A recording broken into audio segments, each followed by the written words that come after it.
quand je rentre, j'essaye de pas rentrer seule parce que c'est super compliqué de rentrer seule quand on est une fille. Donc à chaque fois, par exemple, je sais que je prends mes clés comme sorte d'arme, on va dire, et pour me protéger, pour pouvoir, s'il y a un problème, me défendre.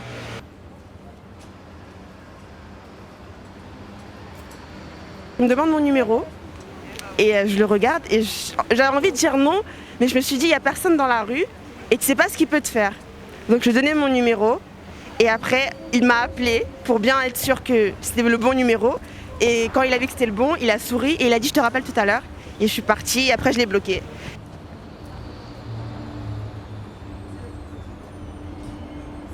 Et en fait, on rentrait donc chez elle. Et en fait, il y a une voiture qui est venue et qui en fait s'arrêtait à chaque fois à côté de nous et qui disait des remarques, etc. sur nous, un peu déplacées, etc. Mais du coup, nous, on a pris peur. Et du coup, on a voulu courir, se cacher, sauf que la voiture nous suivait, etc. Ça a été très, très, très dur à vivre. Et en fait, après, on s'est caché dans une petite ruelle, derrière un mur. Et la voiture est partie, on a vite couru chez la personne. Et c'est vrai que je me suis sentie un peu, ça fait mal du coup de prendre des remarques et tout. Du coup, voilà. J'ai 15 ans et je suis en seconde et stagiaire, donc je suis en lycée hôtelier.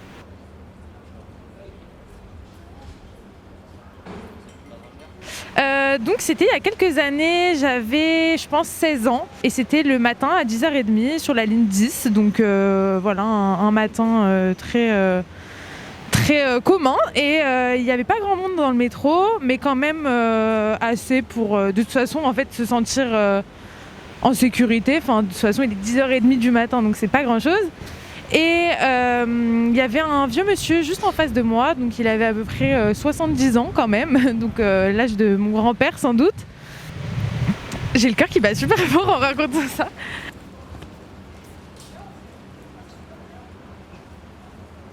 Il a commencé à se toucher un petit peu le pantalon. Et moi sur le moment, j'étais tellement loin de me douter que j'allais faire face à une situation très gênante, que je commence carrément à fermer les yeux pour peut-être lui permettre d'être plus à l'aise, peut-être qu'il devait replacer quelque chose, ou voilà.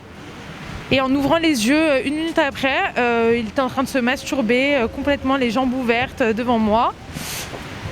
Et sur le moment, il y avait personne dans notre carré, donc personne qui... Mais il y avait du monde dans le wagon, donc voilà.